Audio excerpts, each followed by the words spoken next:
n'obakazanyirizi n'ekola ebivvulu bananga nabakubya akavvulu mwandabye nabakubya akavvulu tosobola gejinga nsonga za gavumenti ng'ozigenjera kavvulu kokoze ki oba ku mugundu gokoze ki kubanga n'abakusookawo bona bakubye emiki emigundu naye tewali kyetukoze ki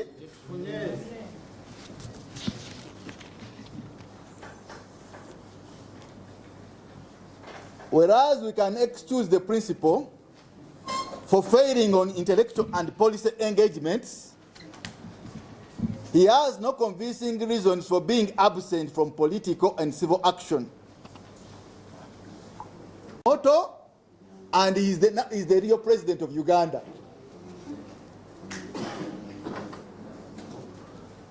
But it can be that our foot soldiers for a long time now are operating under very sordid conditions. They are unable to afford food, they are unable to afford clothing, they are even unable to afford housing.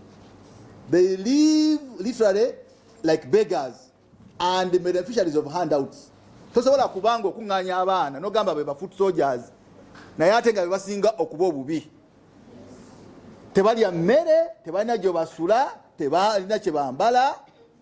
Naye gwe onobateekaawo nogamba mwe mujja kunkubira bukubizi ki ngalo naye ate nga gwe eri otema oyala mudidi naye bano abaana betutambula nabo nga bali mu mbeera etakola ki ekyo kikirabangako mu pati zonna zembaddemu kikirabangako. I've never seen it.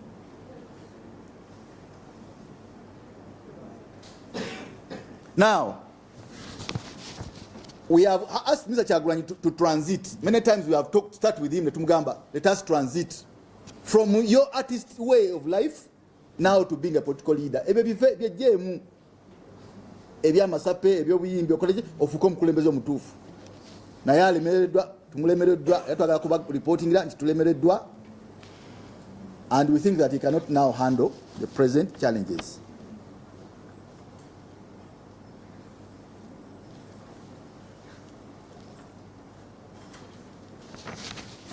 Akati, we wish also to say that we have observed that principal has abandoned the struggle, opting to spend more time abroad, departing, hopping from one showbiz event to another, doing the shopping, buying the latest wear and properties, than mobilizing Ugandans for change. Omukulembeze yenna right now ayagala entebe ya president. Olina okumala ebiseera bingi nnyo mu Uganda ng'otambula ebintu bya Uganda ebyenjawulo obiteekateeka obikunga okubiteeka ku mulamwa n'ekigendero ekituufu.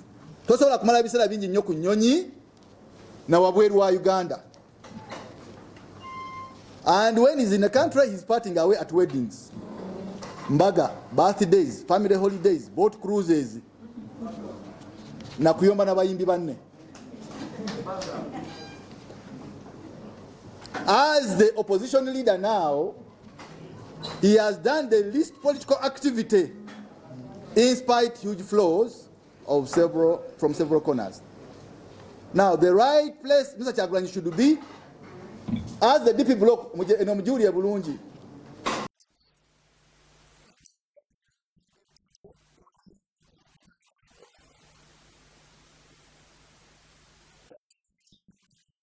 like MDD.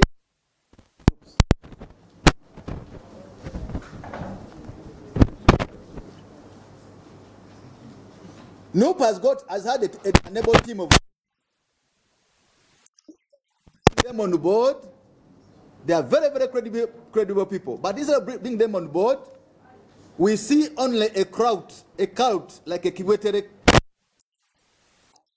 leader that only worships, that only praise, sings, and unquestioningly follows. Police potadiwamu. Police potatunuramuchi.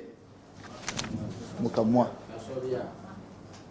Naye olaba ne President Museveni tumuddamu. Alina mamba n'emmundu, alina ennyonyi ezookya, alina bbomu na musiza, naye tumuddamu era tubadde tumuddamu emyaka gino gyonna. Era tukyamuddamu naye ate ono.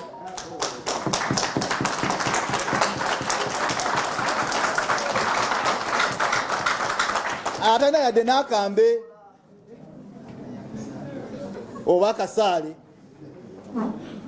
So to them, let us leave this politics of what? Chigumaza. This is politics of hoodwinking. And the politics of hoodwinking is not helping our people. Politics H1 is not helping our people. Oyinza otyo okubanga oli munabyabufuzi mu democracy n'ogamba nze siddibwamu, nze soogerebwako. Twalaba abasajja abakulu ba Ben Kito Kiwanuka, twalaba abasajja ba Semogerere, twalaba Bebesigye, twalaba baani, naye ng'otwalaba ku mmeeza n'ogamba wano ssebo tulabika tutambula bubi, wano ssebo tulina okutereezaamu, naye n'awulira. But what about our friend omuyimbi waffe? Nze siddibwamu ate soogerebwako ate this is not your family. Bw'oba tayakudibwamu situule wammwe mu family yo. Go back to your family.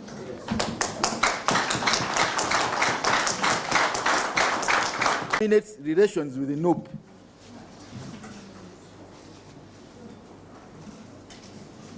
The DP bloc is a platform that was constituted by a memorandum of understanding between registered and non-registered political organizations, namely the Democratic Party, the Social Democratic Party, the People's Development Party, the Truth and Justice Platform, and the Uganda Young Democrats. Those are the constituent members of the bloc. It is the resources of the DP bloc under DP Reunion Platform and other creative activities that built the People Power movement and the momentum, a phenomenon that gave hope, inspired millions of Ugandans clamoring for change, and registered notable electoral victories in Jinja, Bujiri, Arua, and it was the foundation upon which NUP and Mr. Kyagulanyi built their 2021 presidential election bid. We joined hands to consolidate NUP at a colorful ceremony held at Kamocha on the 13th August 2020.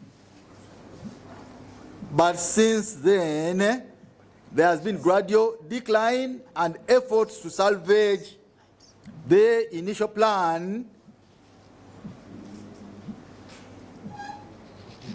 Nor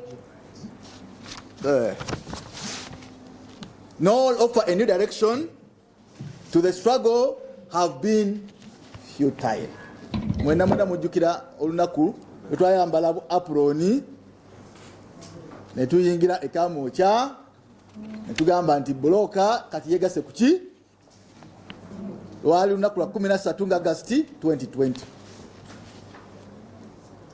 Now, on the 6th July 2023, last year, around the same time, the DP bloc, in a correspondence addressed to Mr. Robert Kyagulanyi, the president of NUP, sought clarification on certain questions in order to inform our decision on the future relations. Twawandika balua ng'erina ebibuuzo byebuuza mwami Kyagulanyi n'aba NUP ku nsonga gye batambuzamu struggle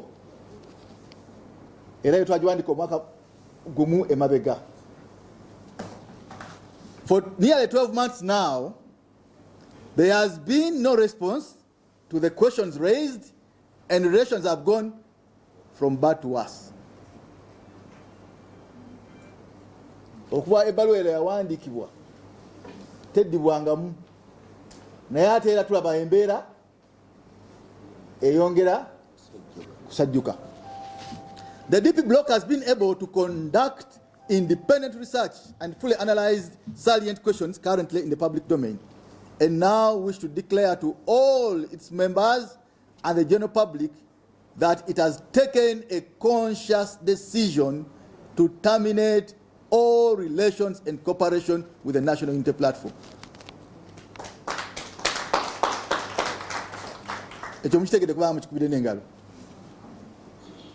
This decision is based on the following 7 grounds enumerated here under.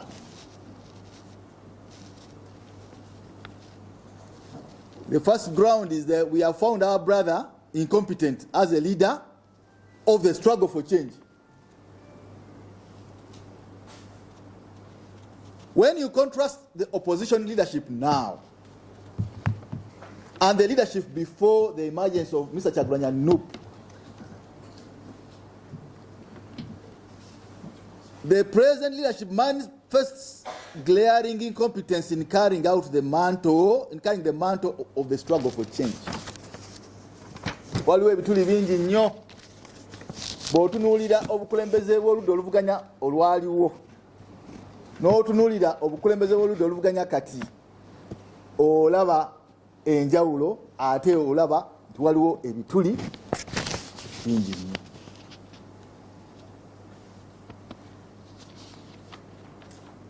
And this situation can only be saved if a new course guided by an able leadership is charted. Embeera eno eriwo eyinza kuyambibwa singa tufuna obukulembeze obutuufu obwetengeredde ate obusobola okutwala ekintu kino maaso nga tebutiitiira. But a new course cannot be provided by Mr. Kyagulanyi and the NUP.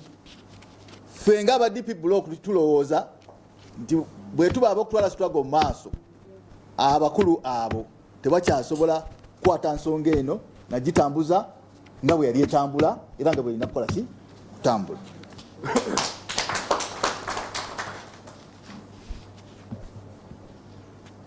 Bingi nnyo ndoza bingi nnyo tukusalemu. Now, there is failure to understand statecraft. Banango toveri n'ogwa bugwi mu gavumenti.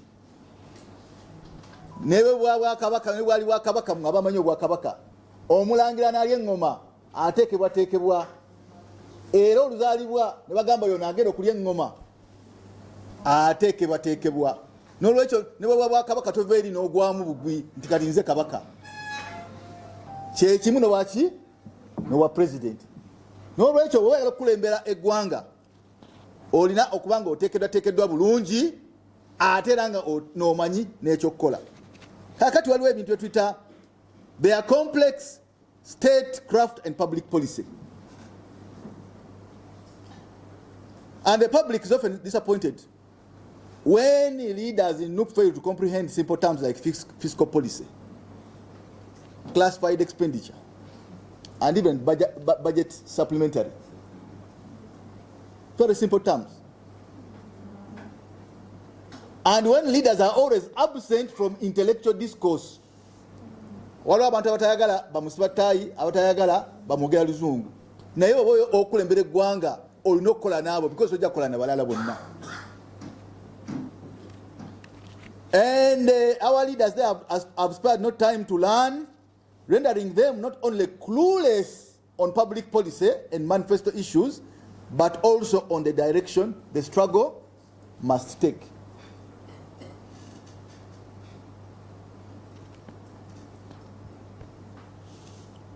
Wetwogera wano fenga ba deep block, after our research we have discovered that our friends in NUP and Mr. Kyagulanyi have got nothing useful to add to the struggle. There is no new message. Okuja konti tugenda ntebe mu ntebe. We are removing a dictator. Which other new message? Mubavume paka kulia bubi. Which other message is there? Which other message? Era ekyo kyekinokolebwa. Ogamba ogenda ntebe mu ntebe ate bakulaba ogenda magere kuki kubigere. Obavuma paka kola ki kulia bubi. Now you have no new message, you have no new ideas, you have no action. Why should we stick with you? Akati njagala kubabulira politics of crowd. Ennaku zino bwe tutaliza okuvaayo ne tugamba bannange tukutambula bubi ne balande kuba bulaale ati mubalaba mu crowds ba organizing crowds kamba bulire abakulu bali wano bano ba chairman bali wano n'abaliwo tewali wano muntu yasinga Dr. Semogere crowd H.E Sebagala tewali wano muntu yasinga H.E Sebagala crowd naline H.E Sebagala